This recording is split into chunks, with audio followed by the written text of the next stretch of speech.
الذي هو شفاء العين والدفاع عن البلاء والباء تصدق أقران وغير أقران باطنا على الفاتحة. أعوذ بالله من الشيطان الرجيم. بسم الله الرحمن الرحيم.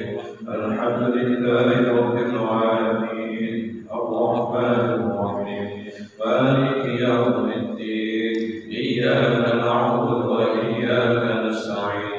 اهدنا الصراط المستقيم صراط الذين أنعمت عليهم غير المغضوب عليهم ولا الضالين. اللهم صل وسلم وبارك عليه وعلى آله وصحبه مولاي صل وسلم دائما أبدا على حبيبك خير الخلق كلهم. مولاي صل وسلم دائما أبدا على حبيبك خير الخلق كلهم. يا أكرم الخلق ما نلوذ به سواك عند حلول الحادث العميم. مولاي صل وسلم دائما أبدا على حبيبك خير الخلق كلهم. ولا يصيغ رسول الله جاهك به إذا الكريم تجلى باسم منتقم. مولاي صل وسلم دائما أبدا على حبيبك خير الخلق كلهم. فإن من جودك الدنيا وضرتها ومن علومك علم اللوح والقلم. مولاي صل وسلم دائما أبدا على حبيبك خير الخلق كلهم. أنا أمثلة عظيم زالت عرومت إن الكبائر في الغفران كالأمام. مولاي صل وسلم دائما أبدا على حبيبك خير الخلق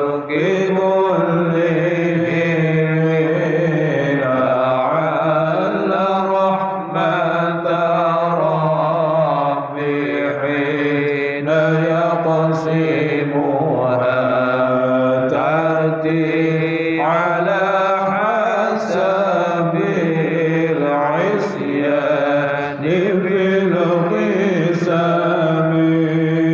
مولاي صل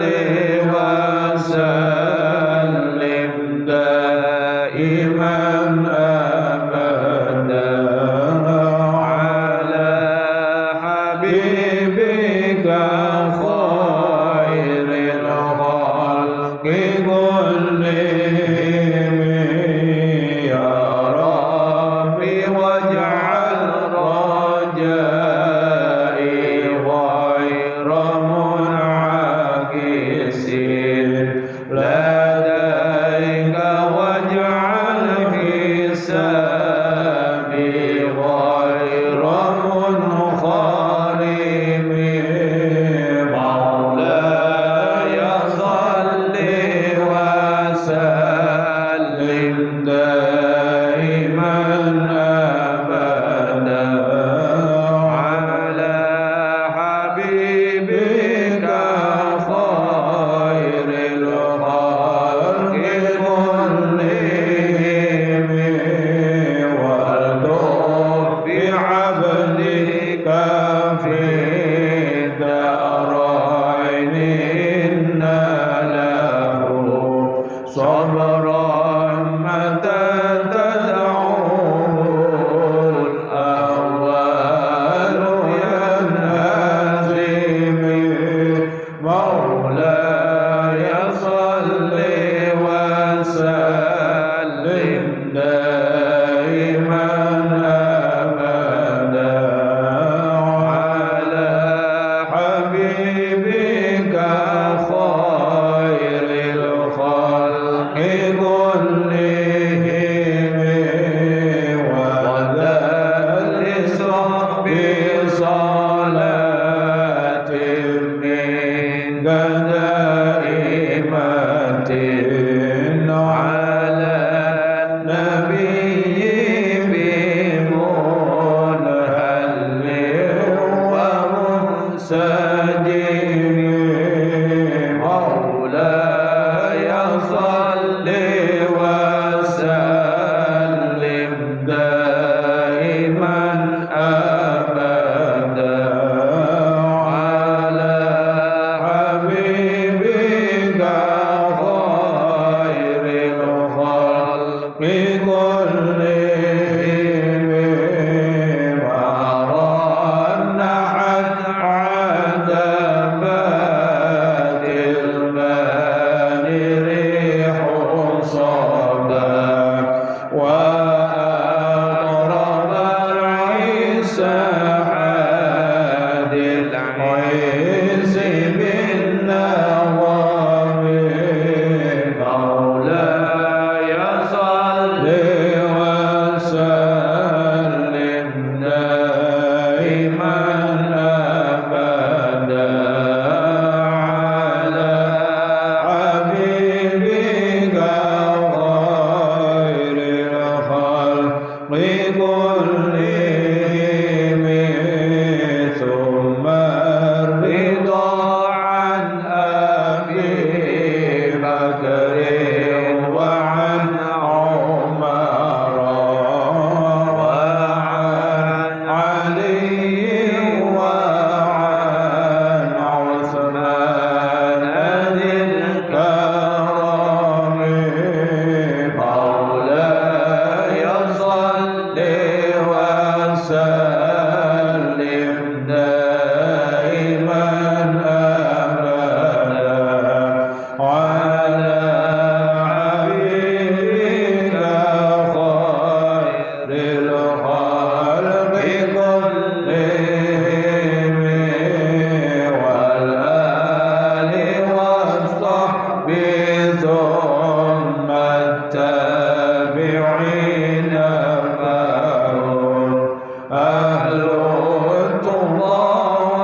وسلم دائما أبدا على حبيبك خير الخلق كلهم وهذه بردة المختار قد ختمت والحمد لله في بدء وفي ختم مولاي صل وسلم دائما أبدا على حبيبك خير الخلق كلهم أبياتها قد أتت 60 مع مئة فرج بها كربنا يا واسع الكرم مولاي صل وسلم دائما أبدا على حبيبك خير الخلق كلهم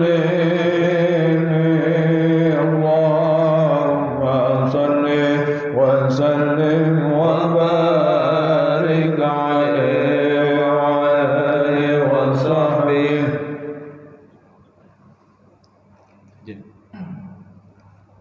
بسم الله. اللهم صل وسلم وبارك عليه وعلى آله وصحبه.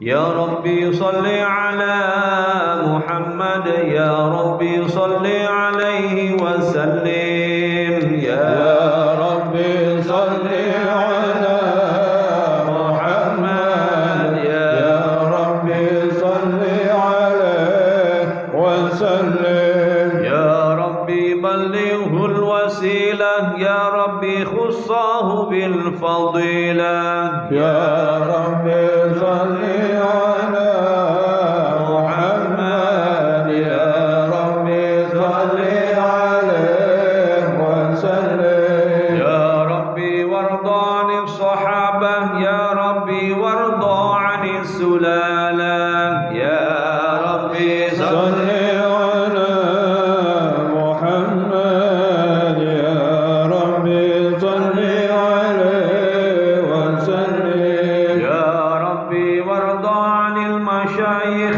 يا ربي فارحم والدينا يا ربي صل على محمد يا ربي صل عليه وسلم يا ربي وارحمنا جميعا آمين الله. يا ربي وارحم كل المسلم يا ربي صل على محمد يا ربي صل عليه وسلم يا ربي واغفر لكل مذنب يا ربي لا تقطع طار جنايا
ارزقنا الشهادة يا ربي حيطنا بالسعادة يا ربي صل على محمد يا ربي صل عليه وسلم يا ربي واصلح كل مصلح يا ربي واكفي كل كل يا ربي صل على محمد يا ربي صل عليه وسلم يا ربي نختم بالمشفع يا ربي صل عليه وسلم يا ربي صل على محمد يا ربي صل عليه وسلم اللهم صل وسلم وبارك عليه وعلى آله وصحبه لقد جاءكم رسول من أنفسكم عزيز عليه ما عنتم حريص عليكم بالمؤمنين رؤوف رحيم فإن تولوا فقل حسبي الله لا إله إلا هو عليه توكلت وهو رب العرش العظيم إن الله وملائكته يصلون على النبي يا أيها الذين آمنوا صلوا عليه وسلموا تسليما اللهم صل وسلم وبارك عليه وعلى آله وصحبه يا رسول الله سلام عليك يا رفيع الشان والدرج درجي يا رسول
وبارك عليه وعلى آله وصحبه. بسم الله الرحمن الرحيم.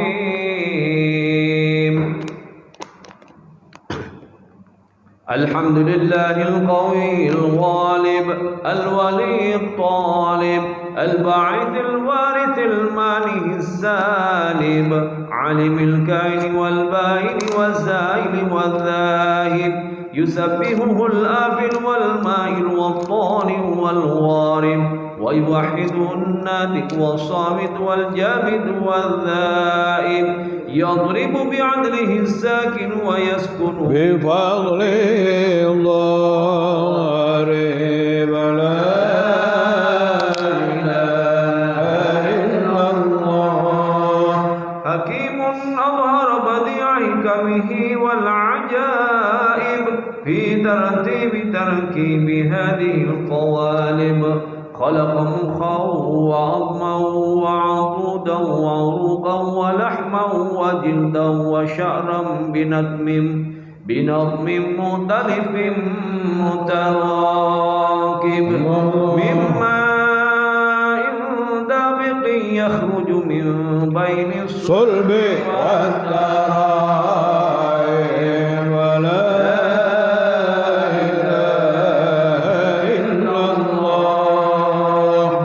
كريم بسط لخلقه بساط كرمه والمواهب ينزل في كل ليلة إلى سماء الدنيا وينادي هل من مستغفر هل من تائب هل من طالب حاجة فأني له المطالب.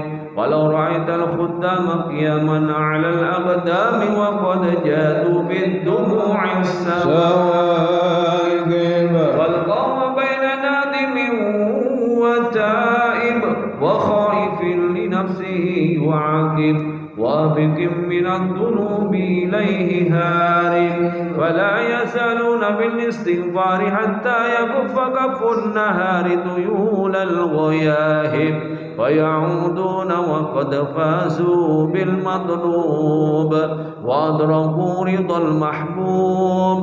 ولم يعد أحد من القوم وهو خائب. لا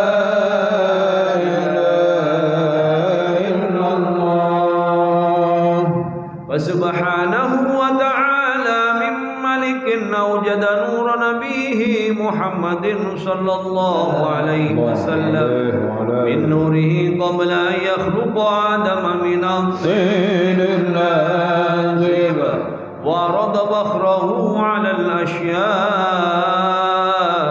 وقال هذا سيد الأنبياء وأجل الأصفياء وأكرم الحبائب. اللهم صل وسلم وبارك عليه وعلى آله وصحبه. اللهم صل وسلم وبارك عليه وعلى آله وصحبه. قيل هو آدم عليه السلام به أنيله على المراتب. قيل هو نوح عليه السلام قال نوح به ينجو من الغرق ويهلك من خلفه من الأهل والأقارب. قيل هو إبراهيم عليه السلام قال إبراهيم به تقوم حجته على عبد الأصنام والكواكب. قيل هو موسى عليه السلام موسى أخوه ولكن هذا حبيب وموسى كريم ومخاطب. قيل هو عيسى عليه السلام قال عيسى يبشر به وهو بين يدي نبوته كالحاجب. قيل فمن هذا الحبيب الكريم الذي ألبسته حلة الوقار وتوجته بتيجان المهابة والافتخار.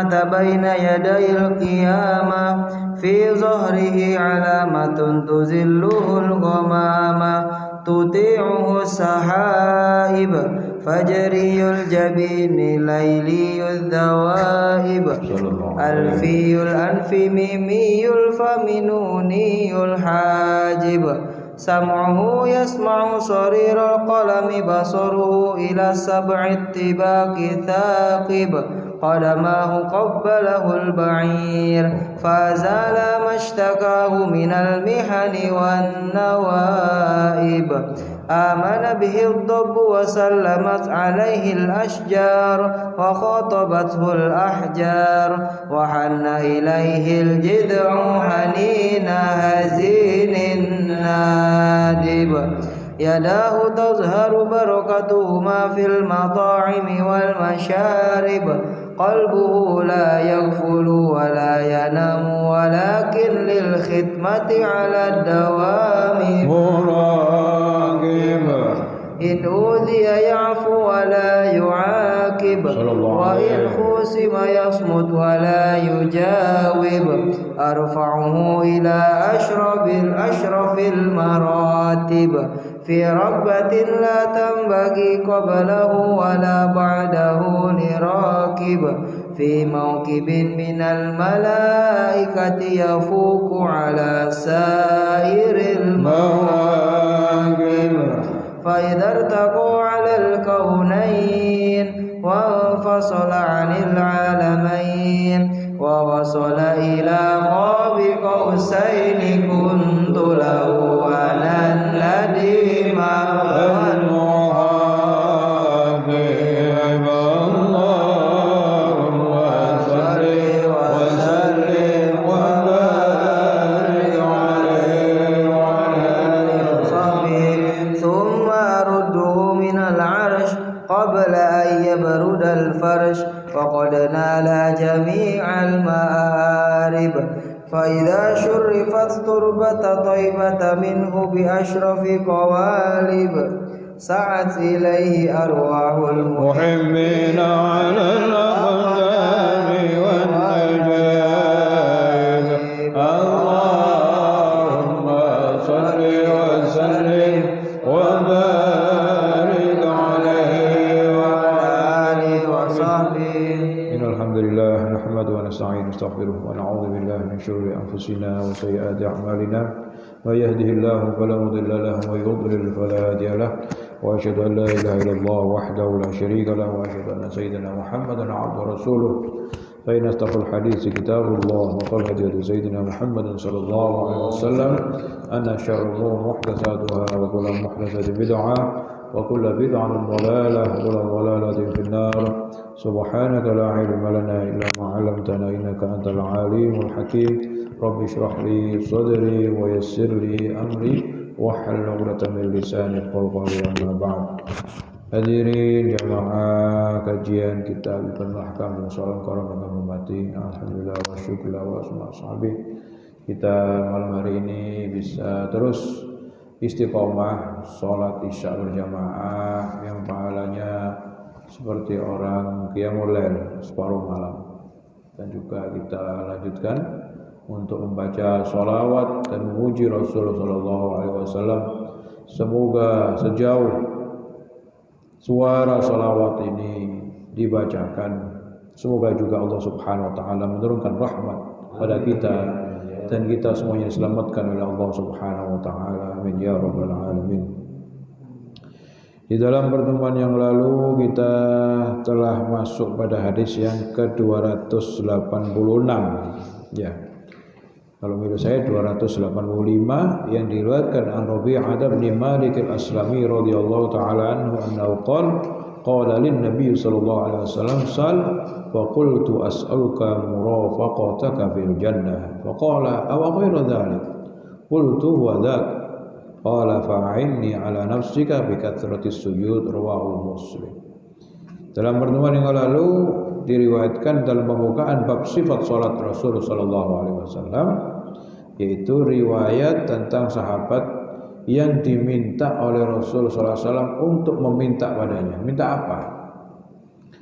Karena sahabat ini cerdas,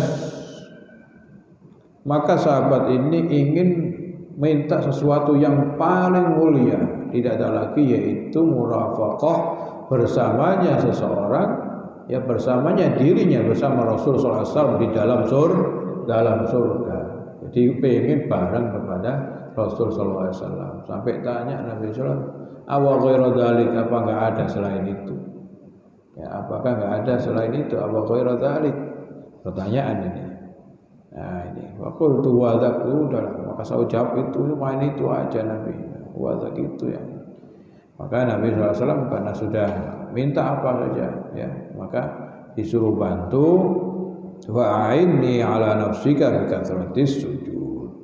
Masya Allah. Maka bantulah aku ala nafsika, ya, untuk kamu kerjakan ala nafsika yang berat, ya, yang artinya ditugaskan, ya, pada dirinya agar memperbanyak sholat.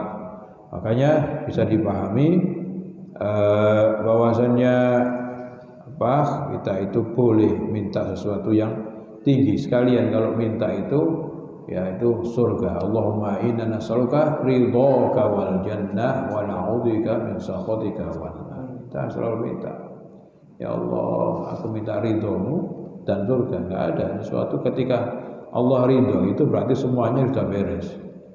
Artinya dalam muamalahnya beres, hidup dunianya beres, ya, sehingga sampai akhiratnya itu juga beres.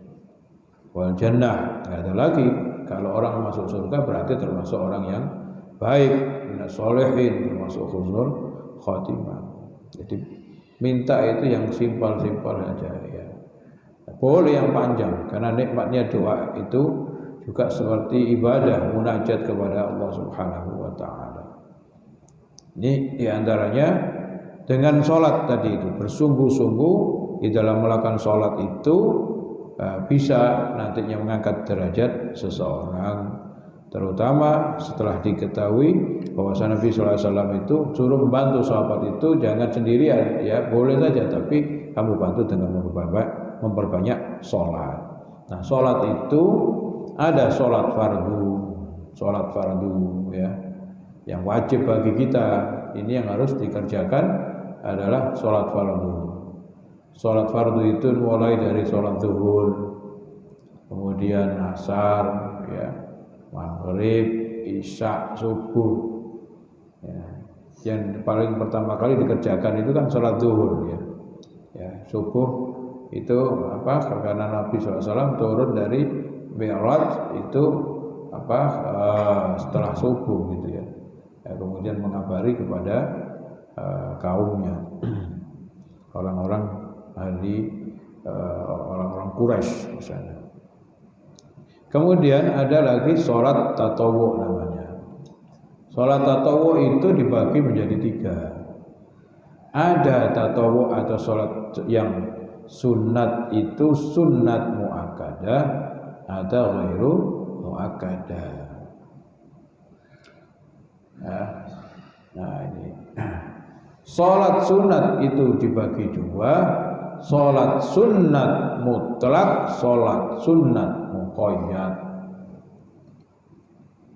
Ada sholat sunat mutlak, ada muqayyad. Mutlak itu kapan saja, ya, tanpa ada urusan dengan waktu, tanpa urusan dengan sebab yang mendahulunya. Nah itu namanya, ya, mutlak. Orang habis sholat isya, sholat setelah qobliyah, ba'diyah, ya udah kemudian nambahi sholat lagi, nikmat, tambah sholat lagi, sholat. Ini sholatnya namanya sholat mutlak. Atau setelah sholat duha misalnya, nikmat. Sholat duha itu kan paling banyak berapa? 12 rakaat. Dia nambah lagi, apa nggak boleh? Boleh, yang duha itu 12 rakaat, tapi nambahnya sholat mutlak, nggak ada batasnya. Sayyidina Zainal Abidin Ali Zainal Abidin, cucu Rasul sallallahu alaihi wasallam, itu beliau itu sholatnya itu 1000 rakaat satu harinya. Tiap hari 10 rakaat, bagaimana itu? Saking nikmatnya itu, rumahnya kebakaran, beliau nggak terasa lagi mengerjakan sholat. Masya Allah. Jadi orang ada yang senang nikmat untuk sholat itu, menikmati dalam sholat. Nambah lagi, ya, ada lagi sholat lagi. Itu mutlak. Ada namanya muqayyad. Muqayyad itu pakai apa? Terikat dengan waktu, misalnya qobliyah, ba'diyah. Nah, ini ikatannya dengan waktu. Sebelum subuh namanya qobliyah subuh, ada sholat sunat fajar, ya. Kemudian ada lagi selanjutnya ada qobliyah zuhur, ada ba'diyah zuhur, ada qobliyah asar, ada qobliyah maghrib, ada ba'diyah maghrib, ada qobliyah isya, ada ba'diyah isya. Ini namanya muqayyad. Ada lagi sholat witir, itu kan hubungannya kalau orang-orang sudah sholat isya mati boleh melakukan sholat witir. Ini hubungannya dengan waktu. Nah, ini namanya muqayyad. Ya. Nah, muqayyad itu tadi itu dibagi menjadi muakkad dan ghairu muakkad menurut para ulama. Ada yang sangat dianjurkan, dikuatkan, ada yang tidak. Ini dibagi ulama. Tapi kalau kita lihat teks-teks dari perintah Nabi SAW, sama kita di depan Nabi gitu ya, di sini sholat di musola ini ada Nabi, kemudian sholat bilang, sholatlah qobliyah maghrib. Kira-kira diam nggak kita? Sholatlah qobliyah maghrib. Ya sholat maghrib bagi yang mau. Ya, kemudian dia, bagi yang mau, enggak kuat itu, enggak sholat lah Nabi katanya bagi yang mau, saya enggak mau. Kira-kira gimana itu? Kira-kira. Ya. Ya, kemudian qobliyah asar misalnya, qobliyah asar. Ya. Barang siapa yang sholat 4 rakaat maka itu akan dapat rahmat ya dari Allah Subhanahu wa taala. Ketika kita ngaji kemarin Isra Mi'raj, termasuk pintu-pintu dibuka itu adalah waktu qobliyah zuhur. Barang siapa sholat 4 rakaat tanpa salam ya qobliyah zuhur, saat itulah pintu dibuka. Nabi sallallahu alaihi wasallam melakukan itu.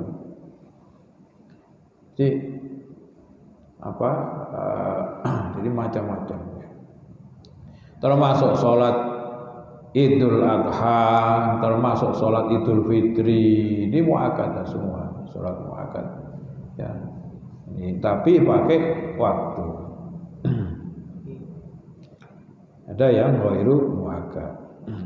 Nah, pada malam hari ini kita lanjutkan pada hadis yang ke-287 kalau diantum, kalau menurut saya 286. An Ibnu Umar radhiyallahu taala anhuma annahu qala hafidtu minan nabiy sallallahu alaihi wasallam 10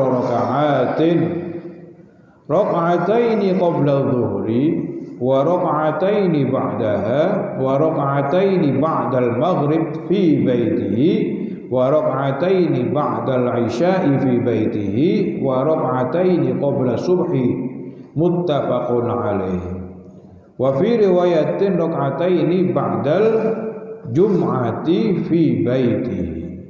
Wa li muslimin kana idza tala'al fajru la yusalli illa raka'ataini khafifataini. Masyaallah. Ya, siapa baca artinya ini? Ya, baik baca artinya, baik.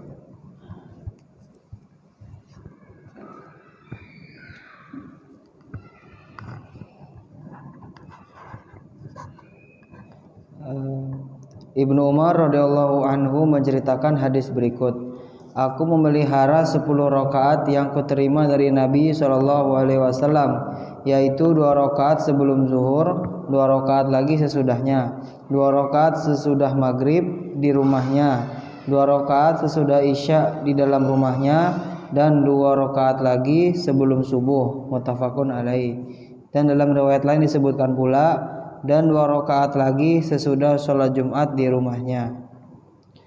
Menurut riwayat Muslim disebutkan sebagai berikut, Nabi SAW apabila fajar telah terbit tidak melakukan sholat sunat kecuali hanya 2 rakaat yang ringan. Ya, al-ma'na al-ijmali. Jadi tadi riwayat dari Abdullah bin Umar. Kita tahu Abdullah ibnu Umar itu namanya Abdullah bin Umar ya.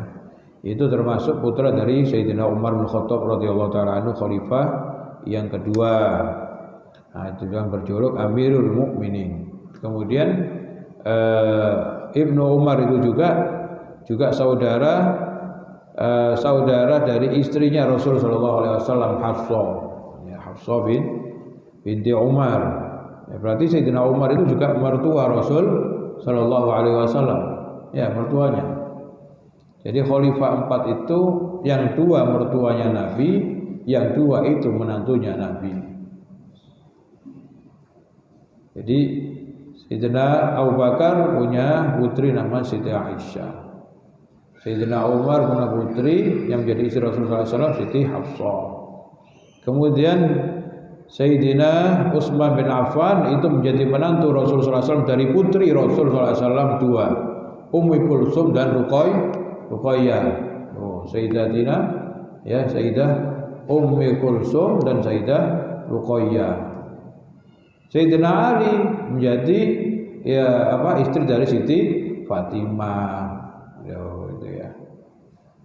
Jadi khalifah 4 itu semuanya orang dekatnya Rasulullah sallallahu alaihi wasallam. Semuanya orang-orang mulia.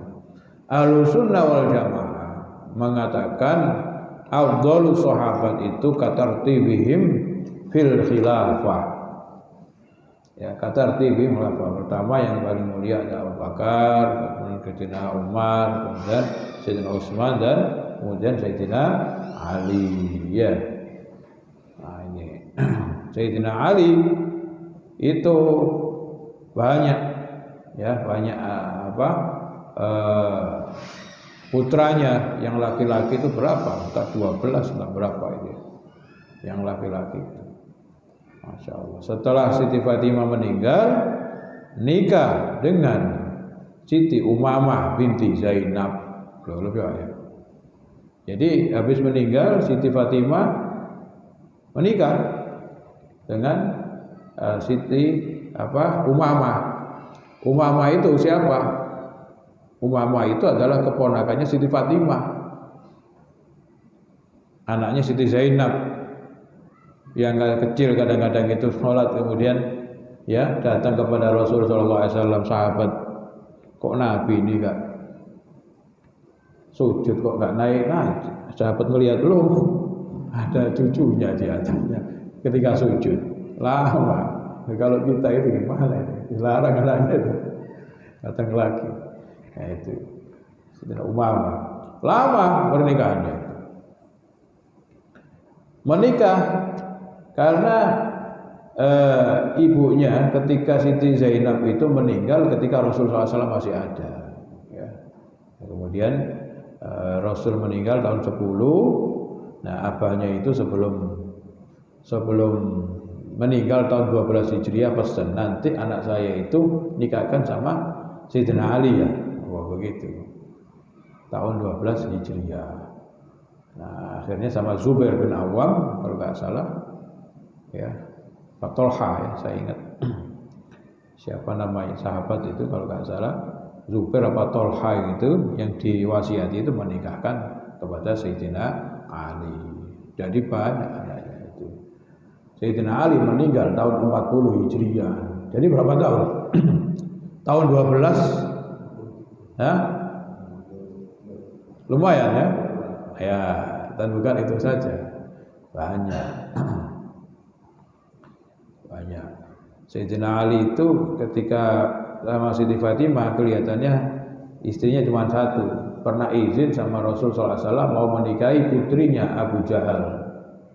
Izin sama Nabi, jangan mukulkan anak saya sama adu Allah, jangan. Jadi izin nggak boleh. Setelahnya banyak anaknya. Kalau nggak salah laki-lakinya ada 12 ya. Ada Muhassin, ya bukan Muhsin ya. Ada Hasan, Husain, Muhassin. Ada banyak, ada Umar, ada Abu Bakar, juga banyak itu ya. Bisa lihat di ininya. Ini diantaranya kita tadi yang menarik di sini adalah Abdullah bin Umar. Nah, Abdullah bin Umar itu termasuk sigharus sahabah, termasuk sahabat yang kecil.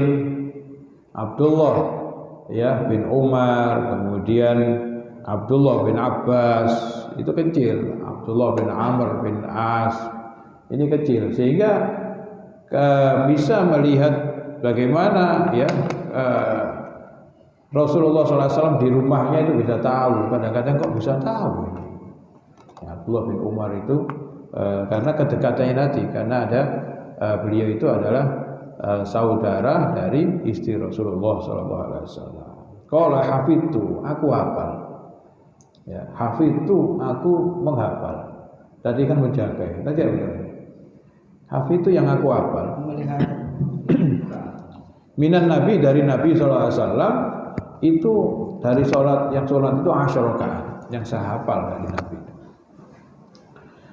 Yaitu 2 rakaat yang saya ingat saya hafal itu 2 rakaat qabla zuhri. Ini selalu dikerjakan Nabi SAW. Wa raka'ataini ba'daha. Kemudian 2 rakaat setelah salat zuhur ya. Raka'ataini qabla zuhri, 2 rakaat sebelum zuhur. Kemudian 2 rakaat ba'daha setelah zuhur. Wa raka'ataini ba'dal maghrib, dan 2 rakaat ba'da maghrib tapi fi baitihi, di rumah beliau. Ya. Nah, kalau artinya aku menjaga nih. Melihara. Aku pelihara. Masa Ibnu Umar itu sholat fi baitihi, di rumahnya Nabi terus. Ya, yang saya hafal itu, saya ingat dari Nabi itu yang selalu dikerjakan itu. 2 rakaat ba'dal maghrib fi baitihi, di rumahnya. Wa raka'ataini ba'dal isya'i fi baitihi, dan juga 2 rakaat ba'da isya' fi baitihi, di rumahnya. Jadi yang dia hafal. Wa raka'ataini qabla subhi, dan 2 rakaat sebelum subuh. Jadi kalau dihitung ini 10, benar ya? 10. Nah, wa fi riwayatin wa raka'ataini ba'dal jum'at fi baitihi, dan beliau dalam riwayat yang lain ada tambahan, ada 2 rakaat setelah Jumat di rumahnya, di rumah Rasul sallallahu alaihi wasallam. Ini yang saya hafal, yang selalu dikerjakan oleh Rasulullah sallallahu alaihi wasallam. Ini beda, nanti riwayat ini nanti ada lagi ya, ada riwayat yang lain itu kan yang dari Abdullah bin Umar. Kemudian pencatatan hadis ya, setelah Abdullah bin Umar itu ya mungkin tabi'in yang menyampaikan, sehingga riwayat ini sampai, karena pencatatannya itu mungkin sepeninggal Abdullah bin Umar ini kelihatannya ya, pencatatan hadisnya itu.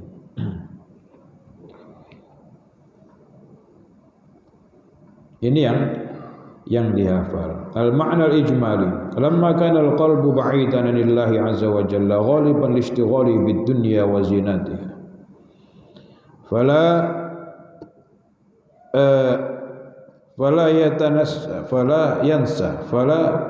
yatasanna lahu at-tadabbur wal hudur fi sholati allati hiya maqamul munajah wa munajatillahi ta'ala. Syuri'atin nawafil al-qabliyah liyakuna al-musalli ahlan lid-dukhuli fi hadratir rabbi wa munajatihi, kama syuri'atin nawafil al-ba'diyah jabran lima yaqa'u minal khalali fi sholati, fa inna min rahmatillahil karim jabru taksiril musalli biqabuli nawafilihi amma naqasa fi faraidihi rahmatan wa ihsana. Waqad akhraja Ahmad min hadis Tamim ad-Dari qala Rasulullah sallallahu alaihi wasallam awwalu ma yuhasabu bil 'abdu yaumal qiyamati salatuhu, fa in kana atammaha kutibat lahu tamatan wa illam yakun atammaha qala Allah li malaikatihi unzuru hal tajiduna li 'abdi min tatawwu'in fatukammaluna biha faridatuhu thumma zakah kadzalik thumma tu'khadhu al-a'malu ala hasabi dzalik. Ya, baik.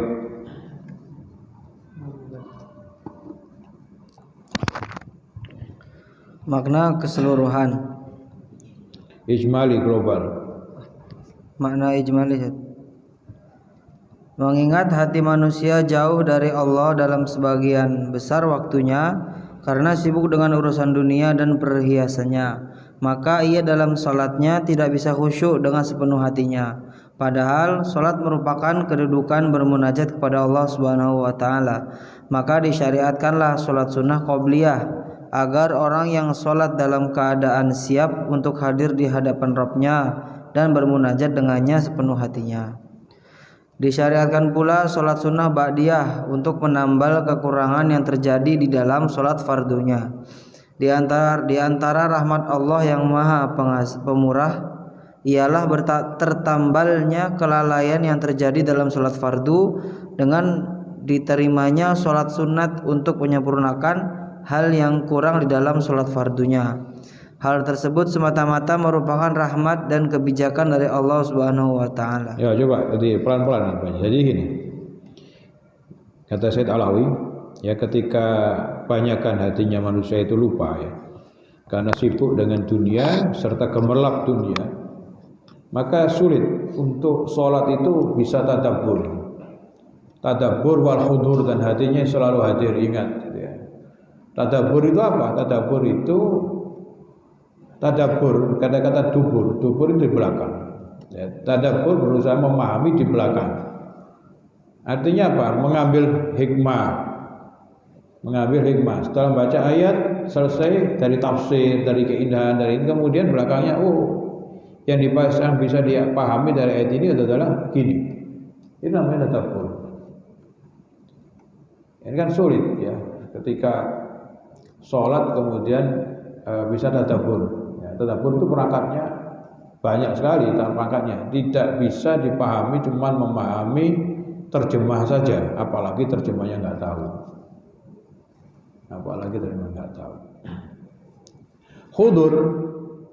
Hudur itu artinya hadir, nggak kemana-mana. Ketika Allahu Akbar itu yang diingat itu ya sholat. Yang diingat itu sholat. Nah, kalau sekarang ini zamannya orang jualan sapi atau jualan kambing. Kalau ketika Allahu Akbar itu yang diiling kambing. Itu masih lumayan yang ingat kambing. Coba kalau ingat-ingat yang lain-lain yang parah-parah. Loh, ini kan ya. Masya Allah. Jadi Allahu Akbar itu kan hadir. Ketika kita mengatakan Allah Maha Besar, berarti lainnya kecil semuanya, nggak ada apa-apanya. Mestinya begitu paketnya itu. Tapi sulit. Yang ngerti artinya sulit. Jangankan kita ini. Zaman sahabat itu pun yang khusyuk itu wallahu a'lam yang biasa 100%.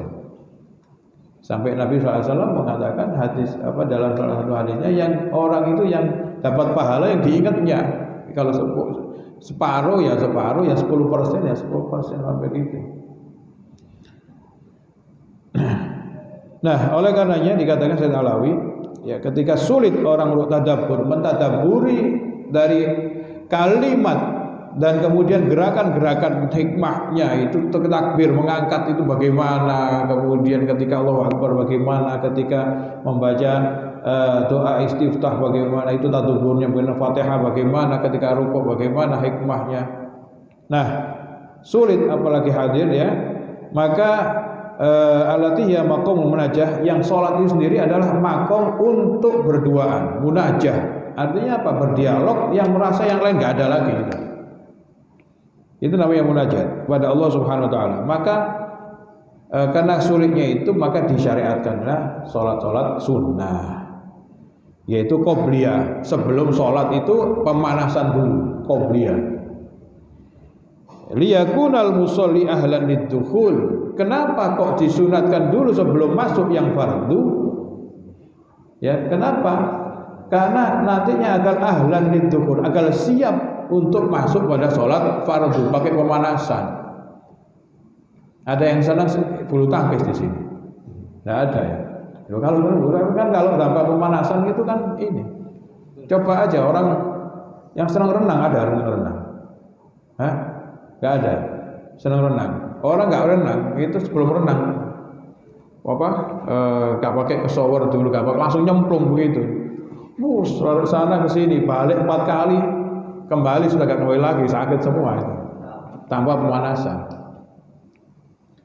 Jadi pemanasan itu agar nantinya itu ahlan, ya kalau sholat itu pemanasannya ya sholat qobliyah itu katanya Said Alawi.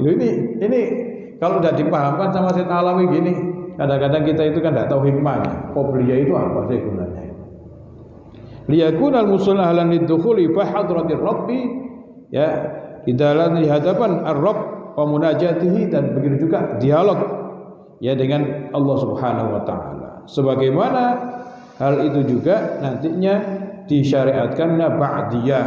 Gunanya diantaranya adalah jabron lima yaqa'u min khalal. Ketika tadi itu untuk persiapan, tadi itu kata Sayyid Alawi, ya qobliyah itu persiapan atau pemanasan untuk sholat fardu, ya kemudian ba'diyahnya itu barangkali ada yang kurang ketika takbir ngelamun, ketika baca Fatihah ngelamun, dagangan ngelamun, yang lain-lain.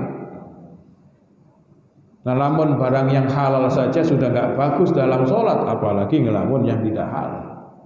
Seumpama ini nggak ada, insya Allah. Nah ini ya.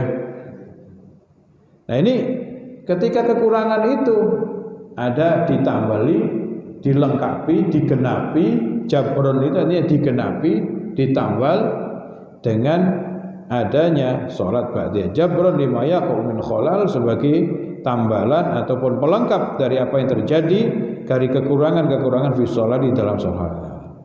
Fa inna rahmatul karim, karena termasuk dari rahmat Allah Subhanahu wa taala yang maha karim, maha mulia, ya ini jabru taksir musolli bi qabuli nawafilihi, adalah menutup ataupun memberikan kelengkapan, ya kekurangan, menutupi kekurangan seorang yang sholat dengan menerima sholat sunatnya dari apa yang kurang.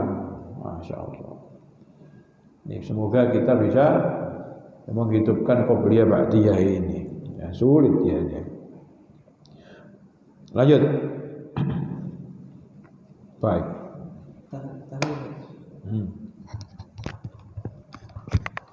Analisis lafaz. Tadi itu belum. Faqad akhraja Ahmad. Imam Ahmad telah mengetengahkan hadis berikut melalui hadis Tamim Ad-Dari, bahwa Rasulullah pernah bersabda, yang artinya mula-mula pemeriksaan yang dilakukan terhadap seorang hamba di hari kiamat ialah masalah sholat. Apabila hamba yang bersangkutan telah menyempurnakannya, maka dipastikan baginya pahala yang sempurna. Dan jika ia masih belum menyempurnakannya, maka Allah berfirman kepada para malaikatnya, periksalah oleh kalian, apakah kalian menemukan amal sunat pada catatan hambaku yang dapat dijadikan pelengkap bagi amal fardunya. Kemudian masalah zakat pun demikian pula. Setelah itu semua amal perbuatan diberlakukan dengan cara demikian. Masya Allah, yang wajib dulu baru yang sunnah. Masya Allah, ini orang yang sudah melakukan sholat ini ya, bagaimana yang nggak melakukan sholat? Jadi suruh lihat, coba lihat, sholatnya kok kelihatannya kurang sempurna ini. Nah, kurang sempurna itu bagaimana bisa tahu kalau nggak mencari ilmu, nggak thalabul ilmi? Kira-kira itu ya. Ya enak kalau cuma nge-share saja, sholatnya harus sempurna, khusyuk, khudu, ya, monggo lah. Ya. Ayo coba. Ya, caranya bagaimana itu? Cara mempelajarinya. Nah, itu. Jadi mana persiapannya dari toharohnya, kemudian juga dari kelengkapan dari sholat itu sendiri, kesunahannya ya, dan lain-lain sebagainya. Ini diusahakan nantinya mendukung ketika sholatnya itu bisa lebih sempurna dari kekhusyuannya dan sebagainya. Ya, awal kali sholat itu ya kita usahakan tahu artinya dari yang kita baca. Orang Arab itu kan ngerti yang dibaca, ngerti nggak? Ngerti. Apakah khusyuk?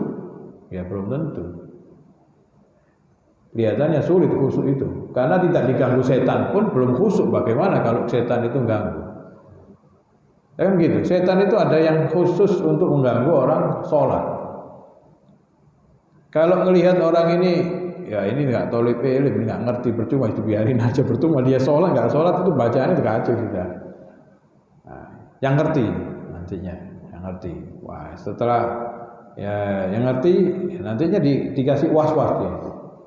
Wah, was-was takbirnya udah benar nggak? Niatnya benar nggak? Allah astagfirullahaladzim. Usul ya semua. Wah itu sudah mulai. Ini tolip ilm. Kalau nggak tolip ilm nggak ngerti. Berangkat Allahu Akbar sholat salah apa niat waktu itu hadir enggak artinya nggak ngerti, namanya nggak ngerti ya sama setan itu biarin saja nggak ngaruh ilmunya. Wa kullu man bi ghairi ilmin ya'malu a'maluhu mardudatun atubalu. Jadi dia ilmu nih ya, dia ilmu. Nah sholat nantinya yang sudah ngerti ya itu juga akan dilihat lagi sudah sesuai dengan kitab kuningnya, sudah sesuai dengan hadisnya, akhirnya dia itu dilihat bukan dari itunya, hatinya ditiup. Sombongnya yang ada, wah sholat sudah nggak ngerti saya, orang-orang apa sih? Wah apa yang sholat masih begini? Sehingga ketika sholat ngelirik kanan kirinya, mau kangkang apa enggak dia itu? Wah ya. Nah ini apa? Nantinya itu. Jadi dia nggak ingat dengan bacaannya, ingat dengan pinggirnya, atau ingat apakah saya dilihat dari belakang? Wah ini sudah mulai. Nantinya ini kalau yang sudah ngerti, ya kemudian ya berarti keluar riyaknya, keluar sum'ahnya, ya, ini yang lain lagi. Sudah selesai semuanya, bisa khusyuk dalam sholat, khusyuk, nggak ada riyak, nggak ada apa, ya nggak ada apa. Ketika pulang nantinya juga ada namanya ujub, bangga dengan yang diamalkan. Wah hilang semua. Jadi wajib kata Imam Ghazali, sebagaimana orang wajib untuk mengetahui ilmu syariat cara sholat, wajib juga untuk mengetahui bagaimana ikhlas. Kalau beliau itu nulis akhirnya nulis namanya kitab Minhajul Abidin. Bagaimana cara ikhlas itu? Sampai dibahas bagaimana kok saya ini kok semangat ya pergi ke masjid, ke musola, apa niatnya itu? Nafsu apa benar-benar memenuhi panggilan Allah? Nah, sampai begitu. Disuruh semangatnya itu apa? Ya, mana itu Abidin itu. Kayak kalau ingin ngaji. Ya. Jadi sampai di situ wajib juga seseorang itu untuk mengetahui ataupun belajar tentang ikhlas. Karena apa? Karena amal tidak akan diterima kecuali al-mukhlis, dari orang-orang yang ikhlas. Maka mempelajari bagaimana sholat akan diterima agar menjadi ikhlas itu adalah wajib. Tapi ada kira-kira kuliah khusus, takhusus spesialis sholat ikhlas? Nggak ada. Jurusan sholat aja belum tentu ada, jurusan sholat aja belum tentu ada. Nah ini diantaranya ya, wajib ya. Caranya dari pelan-pelan ya. Itu pelan-pelan caranya itu. Awal ma yuhasab. Jadi pertama kali yang ditanya ya, apakah sempurna enggak? Kalau enggak, malaikat di surat Allah sudah lihat aja. Ya, apakah punya sholat sunat? Ya, kalau punya sholat sunat, kemudian sholat sunatnya juga bagus, maka itu sebagai penyempurna mereka di dalam fardunya. Kemudian zakat juga begitu.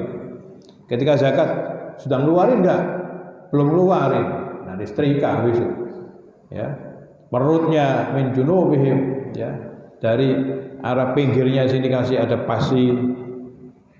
Ya, kemudian ada hartanya dibentukkan sebagai ular besar. Wah, ini zakat. Ini yang sudah punya. Ketika sudah zakat juga begitu nantinya. Ya, sudah benar apa enggak ketika ini, ketika pulang ikhlas yang apa nanti dengan sedekah sunat. Dengan sedekah sunat yang enggak wajib. Begitu juga amal-amal yang lainnya. Jadi diambil yang fardu dulu, ketika ada kekurangan maka yang sunat-sunat. Nah, ini karena bahasanya sholat, maka yang di sini ini adalah sholat sunatnya. Ya, sholat sunat yang disebutkan di sini satu riwayat dari Ibnu Umar bahwasannya sholat yang muakkad, ya sholat sunat muakkad qobliyah ba'diyah itu adanya cuma 10 yang dihafal dari Rasulullah SAW. Nanti ada riwayat lain, ada 12 ya. Itu at-tahiyul lafzi. Ya, artikan. Baik. Analisis lafaz. Asyru rakaatin, yakni salat sunat rawatib, salat yang mengiringi salat fardu. Fi baitihi, mengerjakan sunnah rawatib di dalam rumah adalah lebih utama. Rakaataini qabla subhi, dalam kalimat ini tidak disebutkan keterangannya karena telah dikenal bahwa Nabi SAW selalu melakukan di dalam rumahnya. Fi riwayatin lahuma, dalam riwayat yang lain juga diketengahkan oleh Imam Bukhari dan Imam Muslim.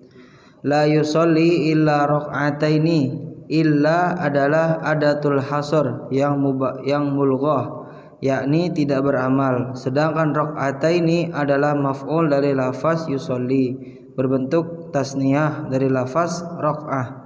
Maksudnya ialah 2 rakaat rogibah atau sebelum subuh.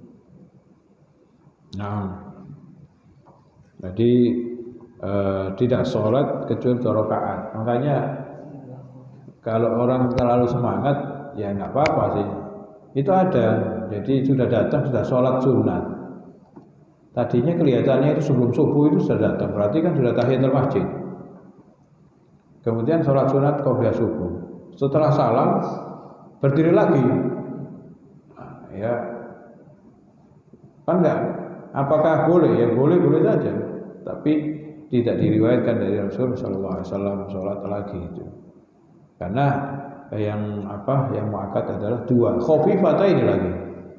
Khafifataini dan ringan. Sampai ada riwayat dari Siti Aisyah, enggak tahu baca surat apa enggak begitu ya. Saking cepatnya. Itu mungkin dibandingkan oleh Siti Aisyah dengan sholat malamnya Rasulullah SAW yang 1 rakaatnya itu 5 juz.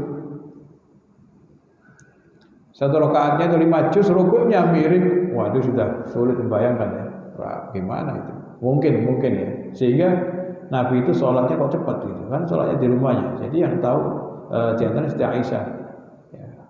Tadi qobliyah itu cepat ya, kemudian keluar dan langsung ngimami Rasulullah SAW.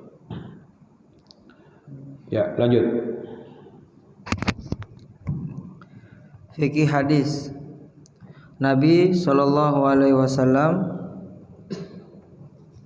sangat mementingkan sholat sunnah qobliyah zuhur dan qobliyah subuh. Istihbabu ja'li ba'di sholat salah. Fikih hadis. 1. Disunatkan mengerjakan sebagian sholat sunnah di dalam rumah.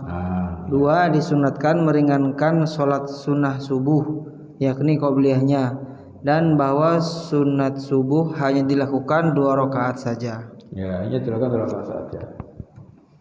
Jadi di antaranya. Jadi memang sholat di rumah itu adalah lebih afdol gitu ya, lebih afdol. Sholat sunat kecuali sholat fardu. Apakah salah ketika dalam sholat di musola, sholat sunat ataupun sholat sholat sunat di musola atau di masjid, apakah salah? Ya enggak salah juga. Sebab nantinya ada hadis ketika setelah azan sholat maghrib itu para sahabat itu semuanya itu sholat sunat di tiang-tiang itu, saking banyaknya sampai sholat tadi sudah selesai apa belum, saking banyaknya. Nah, ini tadi dilarang oleh Rasulullah SAW. Jadi para sahabat itu ketika setelah azan maghrib itu banyak sholat qobliyah, saking banyaknya itu ya berebut di tiang-tiang, dan tiang masjid kan banyak karena untuk sebagai sutrohnya. Nah, ini banyak juga. Kemudian kalau kita lihat sholat taraweh, di mana para sahabat itu saat itu? Di masjid kan? Dan Rasulullah SAW di awal-awal ketika qiyamul lail pada bulan Ramadan, para sahabat ngikut juga di belakang Rasulullah SAW di masjid dan tidak dilarang. Tapi kemudian Rasulullah SAW meninggalkannya. Jadi tidak dilarang ya ketika seseorang itu sholat di masjid, sholat sunat ataupun sholat ya tadi sholat sunat ya, sholat sunat di masjid, di musola ataupun di masjid atau di musola tidak dilarang. Tapi yang afdol kalau bisa dikerjakan di rumah. Kenapa? Memberikan aura rumah itu untuk sholat ya, mendekatkan diri kepada Allah Subhanahu wa taala. Ana Aisyah radhiyallahu taala anha anna Nabiy sallallahu alaihi wasallam kana la yad'u arba'an qabla dhuhri wa rak'ataini qabla al-ghadati rawahu al-Bukhari. Pak Bowo, sampai ya. Ya. Itu juga. Ya, Pak. Itunya saja yang kecil itu ya.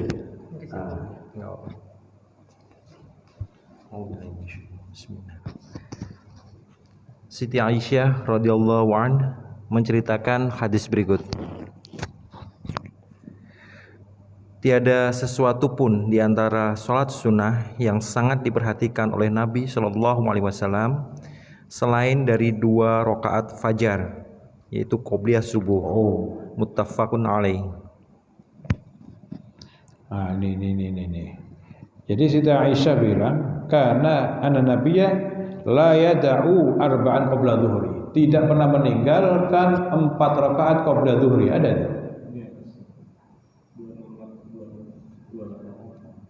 288. 286. Iya, 288. Dan sebelum hadis tadi. Masya Allah. Iya. Siti Aisyah radhiyallahu anha menceritakan hadis Radhiyallahu anha. Ya, Siti Aisyah radhiyallahu anha menceritakan hadis berikut. Nabi Shallallahu Alaihi Wasallam belum pernah meninggalkan 4 rakaat sebelum zuhur dan 2 rakaat sebelum subuh. Riwayat Bukhari. Masya Allah. Lihat Siti Aisyah ya. Nabi yang tahu begini orang dekatnya Nabi, karena sholat sunat itu dikerjakan di rumah beliau. Nabi itu gak pernah meninggalkan qobliyah dhuhri ya 4 rakaat. Jadi yang selalu dikerjakan 4 rakaat. Ibnu Umar mungkin yang dia lihat 2 rakaat tadi kan. Ini Siti Aisyah di kamarnya Siti Aisyah kan, tahu di rumahnya. Jadi riwayat ini yang saling menguatkan gitu ya, saling menguatkan. Rawahul Bukhari, dari sisi hadisnya akurat, sahih. Al-makna al-ijmali. Lanjut aja. Makna ijmali. Mengingat sunnah qobliyah zuhur termasuk sholat sunnah rawatib, maka ada kalanya Rasulullah Shallallahu Alaihi Wasallam mengerjakan 2 rakaat dan ada kalanya pula 4 rakaat untuk menetapkan kesunatannya. Karena seandainya sholat tersebut fardu, niscaya tidak akan kemasukan penambahan dan pengurangan. Berdasarkan pengertian ini, dapat digabungkan di antara hadis-hadis yang berbeda mengenai bilangan rakaatnya. Ya, ini tadi itu. Sayyid Alawi bilang ketika sholat sunat zuhur qobliyah termasuk dari sholat rawatib yang disolatkan Rasulullah SAW. Rawatib itu apa? Yang mengiringi, ya rawatib, mengiringi sholat fardu. Nah itu kalau melihat dikompromikan antara hadis Abdullah bin Umar itu yang dihafal, yang saya tahu itu cuma 2 rakaat. Siti Aisyah beda lagi, 4 rakaat. Nah, berarti dikompromikan ya. Berarti kadang-kadang dong. Ya katanya ada hadis gitu. Ya kadang 2 rakaat, kadang 4 rakaat. Ini dikompromikan ya. Kalau kuat-kuatan tadi itu ya seperti ya pokoknya Siti Aisyah di rumahnya kok beliau bilang masa bohong, tidak pernah Nabi meninggalkan. Akhirnya nggak selesai. Ahli fikih mengkompromikan, ya udahlah kalau gitu. Karena Umar masa juga bohong. Ya berarti kira-kira itu kadang 4 rakaat, kadang 2 rakaat. Ini pemahaman namanya. Pemahaman itu namanya fikih ya. Ini dikompromikan. Jalannya apa? Al-jam'u. Jalannya kompromi di antara beberapa hadis. Al-jam'u bainal hadis al-muta'aridah yang saling berlawanan. Satu mengatakan 2, satu mengatakan terus 4. Ya, terus. Berdasarkan pengertian ini dapat digabungkan di antara hadis-hadis yang berbeda mengenai bilangan rakaatnya. Mengenai hadis yang menceritakan bahwa Rasulullah SAW selalu mengerjakan sunnah roghibah fajar dan sunnah duhur. Hal tersebut merupakan dalil yang menunjukkan kesunatan keduanya yang dikukuhkan. Ya. Dari yang selalu dikerjakan Nabi qabla dhuhri dan juga qabla fajri, maka itu berarti dua-duanya itu karena enggak pernah ditinggal maka sholatnya muakkad gitu ya. Lanjut Pak Bu. Analisis lafaz. La ya'da'u, tidak pernah meninggalkan. Arba'an qabla dhuhri. Nabi SAW apabila mengerjakan sholat qabla dhuhur di dalam rumahnya, beliau mengerjakannya sebanyak 4 rakaat. Apabila dikerjakannya di dalam masjid, beliau melakukannya sebanyak 2 rakaat. Atau barangkali beliau mengerjakan 4 rakaat lalu kelihatan oleh Siti Aisyah radhiyallahu anha, maka Siti Aisyah menceritakan seperti apa yang ia lihat. Di lain waktu Ibnu Umar melihatnya mengerjakan 2 rakaat. Lalu ia menceritakan seperti apa yang ia lihat. Qoblal qodati, yaitu sebelum fajar. Ya, qoblal qodah artinya sebelum fajar. Ini 4 rakaat ya, 4 rakaat ini kemudian dikompromikan lagi. Mungkin kalau di rumah ya yang dilihat Siti Aisyah itu 4 rakaat. Tapi kalau sholat di masjid berarti 2 rakaat. Ini berarti kelihatan sholat di masjid 2 rakaat. Wallahu a'lam. Ya. Jadi beliau memahami begini ya, begitu. Jadi kalau sholatnya Rasul itu di masjid berarti 2 rakaat, kalau di rumah 4 rakaat. Tapi riwayat Siti, nah sebetulnya kalau kita lihat pada teks aslinya, ya, teks aslinya itu qabla dhuhri ya, rakaatai qabla dhuhri. Nah ini tanpa adanya qaid ini ya mungkin ya ini dikerjakan di masjid gitu ya. Kalau ada rakaat ini dalam maghrib fi baiti berarti di rumahnya. Jadi pernah juga Rasulullah SAW mungkin ya dari Muhammad ini jadi mengerjakan sholat sunat di masjid. Oh gitu ya. Sholat sunat di masjid. Padahal dari sisi hadis yang lain beliau mengatakan tidak ada sholat di masjid kecuali sholat fardu. Itu yang tekstual. Ini pemahaman namanya. Ini pemahaman. Loh, kenapa kok Abdullah bin Umar kok melihat mengatakan 2? Ya mungkin yang dilihat Ibnu Umar di masjid begitu kan gitu. Lanjut fikih hadis. Fiqhul hadis. Nabi SAW sangat mementingkan sholat sunnah qobliyah zuhur dan qobliyah subuh. Qobliyah zuhri karena qobliyah subuh. Ya, di sini keliru ini. Cetaknya keliru. Nabi qobliyah zuhri wal asri. Nah, ini keliru. Ya harus salah ya. Harus dicoret. Ya, ini yang salah cetak. Yang ini benar itu artinya. Artinya benar. Wa anha radhiyallahu anha qalat lam yakun Nabi sallallahu alaihi wasallam ala syai'in min nafil ashaddu ta'awudan minhu ala raka'atainil fajri muttafaqun alaihi wa muslimin raka'atul fajri khairun minad dunya wa ma fiha. Insyaallah kita lanjutkan pada pertemuan yang akan datang. Saya enggak bawa yang itu ya. Paham yang perlu diluruskan ini apa? Sampai mana itu? Iya. Ahmad, baca Ahmad. Saya enggak bawa. Halaman berapa terakhir? Zikir di atas doa. Kemarin itu sholawat nariyah. Udah selesai ya? Terawih apa? Sholawat nariyah selesai kayaknya. Sudah sholawat nariyah. Ya, sekarang apa? Zikir di atas doa, bukan membaca sholawat, masih sholawat nariyah ya. Masih ya. Ya, mau membacanya. Sampai di mana Pak halamannya? Biar sama.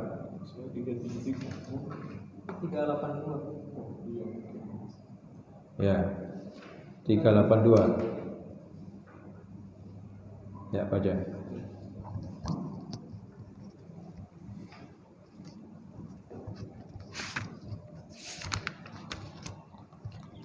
Bismillahirrahmanirrahim.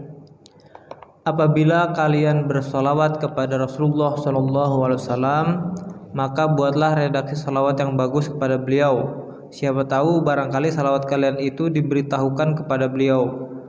Mereka bertanya, ajari kami cara salawat yang bagus kepada beliau.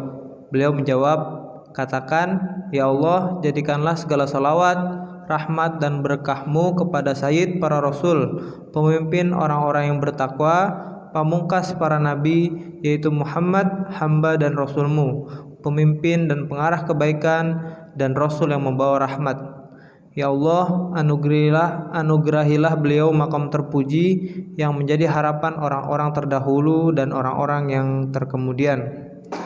Perhatikan dalam hadis di atas, sahabat Abdullah bin Mas'ud menganjurkan dan mengajarkan menyusun dan membaca salawat dengan redaksi yang baik. Menurut kami, keilmuan sahabat Ibnu Mas'ud lebih menentamkan hati kami daripada keilmuan para ulama Wahabi.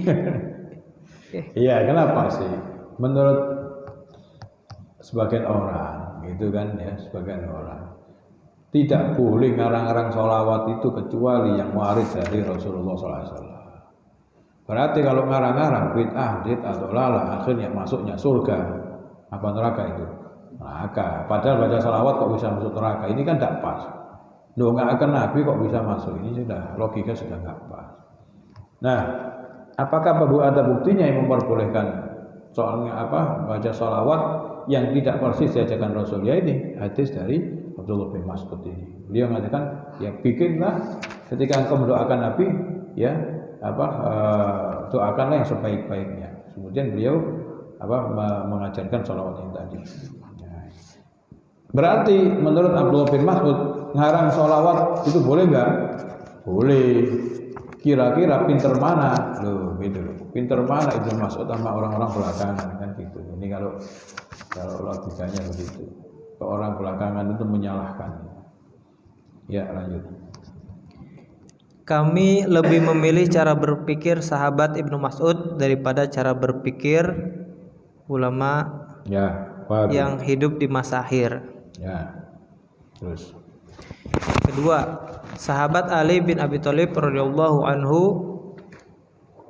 yang artinya Salimah Al-Kindi berkata, Ali bin Abi Thalib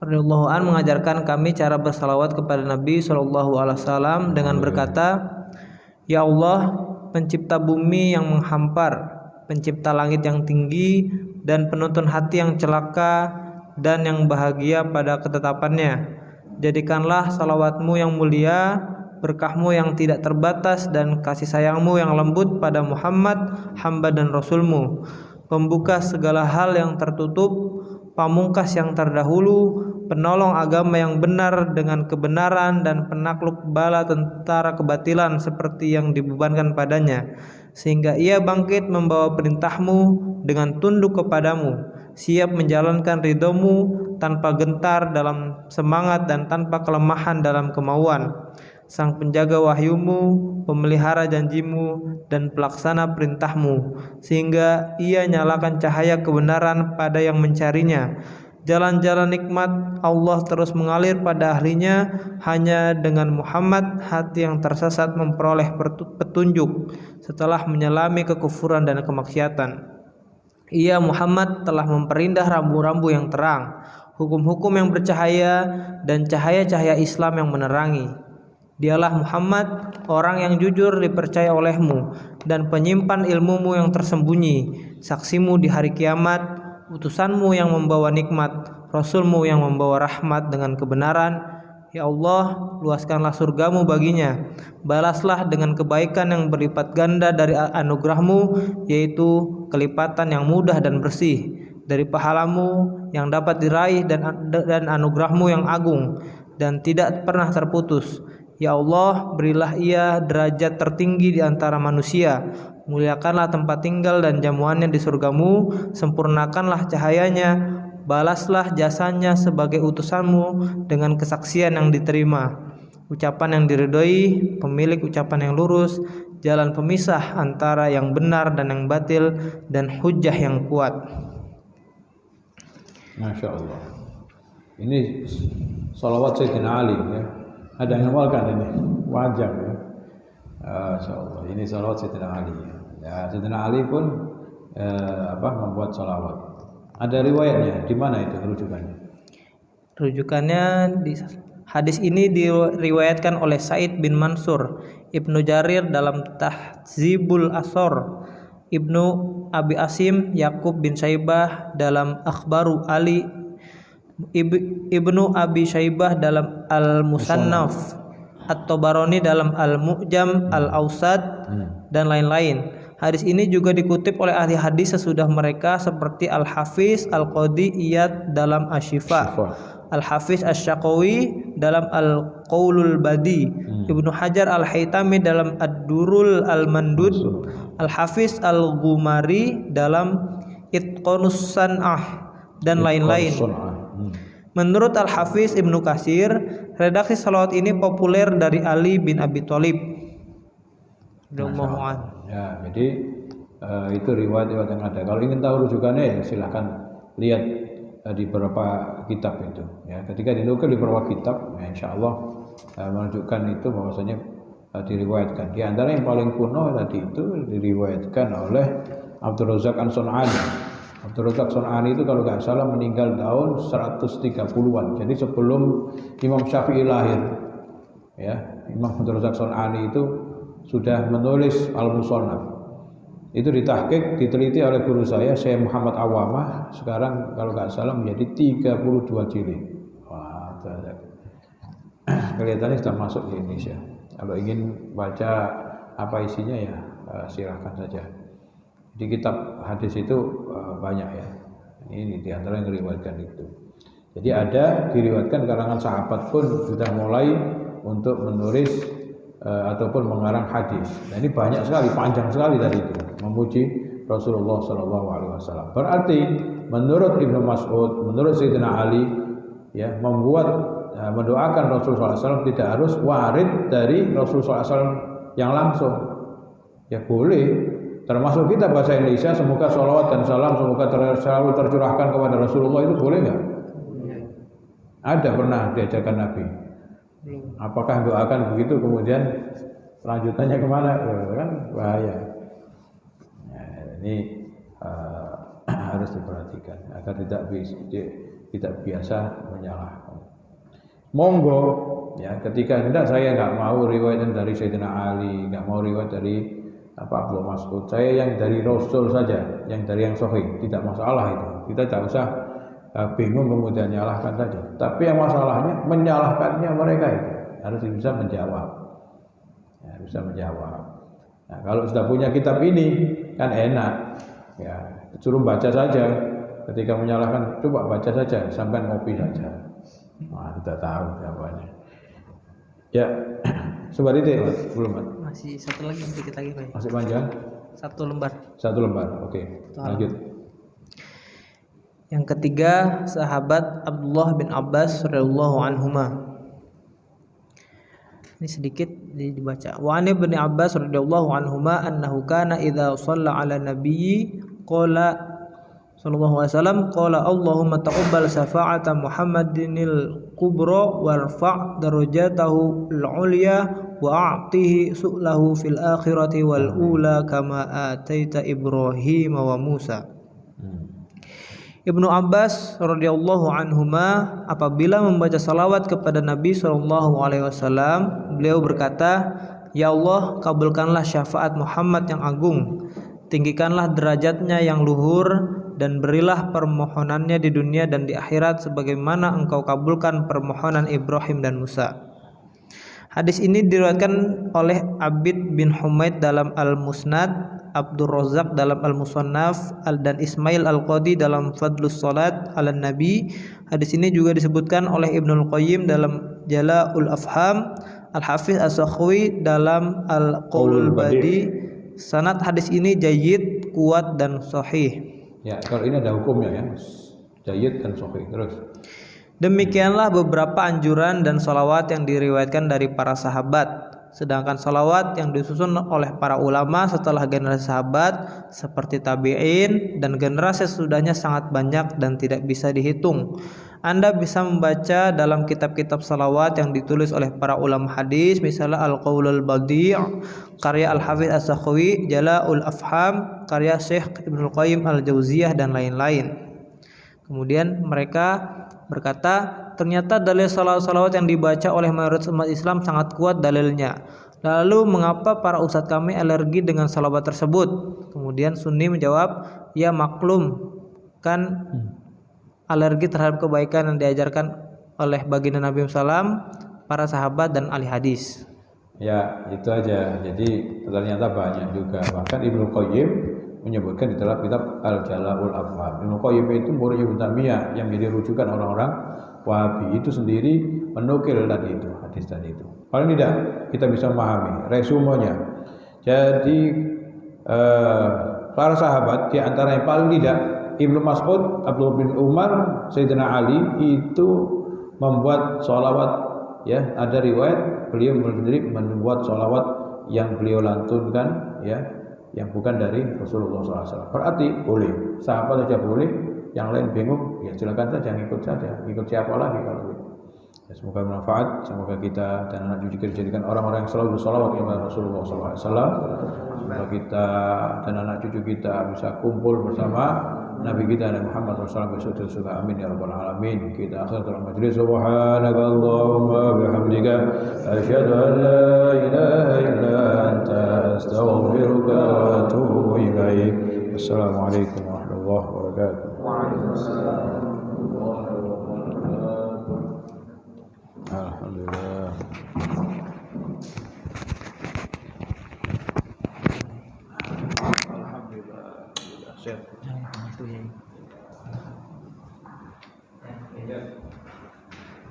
Wah, sama terlalu. Wah, siapa ini? Yakub, Muhammad Yakub, pakai T Yakub. Oh, Menteri Agama. Iya. Siapa? Alhamdulillah.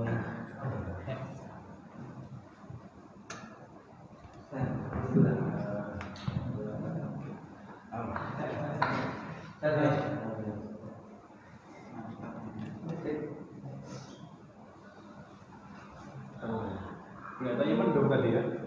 Iya, mendung banget.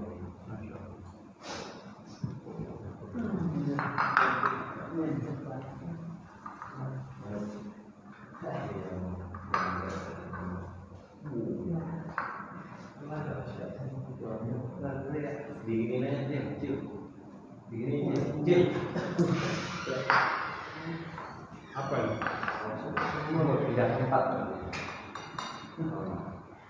Kalau pas gue datang, pindah tempat.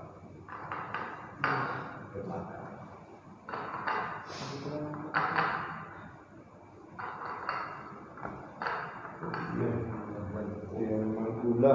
Kalau ini malah enggak. Yang gorengan ya. Yang martabak mana? Yang martabak yang asin. Iya. Suka yang gurih berarti deh. Semut itu katanya nggak suka madu. Saya madu asli itu sampai gambarnya itu yang jualan itu abu semua. Itu katanya itu. Itu ya itu. Itu di bawah. Apa ini?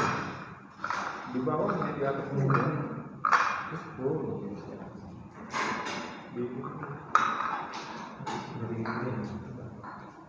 Diganti ya. Nah, bismillah. Oh ya. Uang di situ juga. Uang di situ. Ini.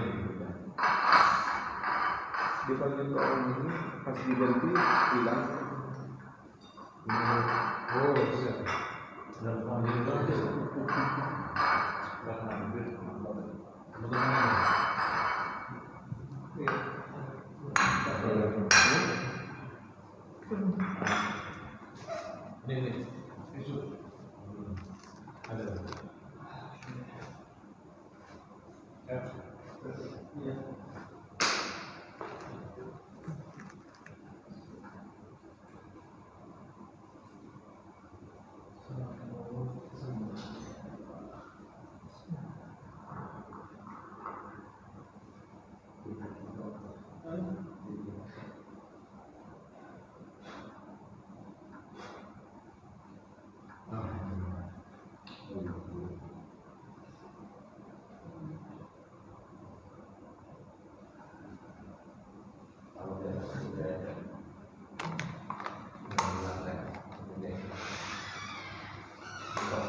Oh iya, ada di sini nih jalannya. Yang nggak ada. Ya, sekarang ini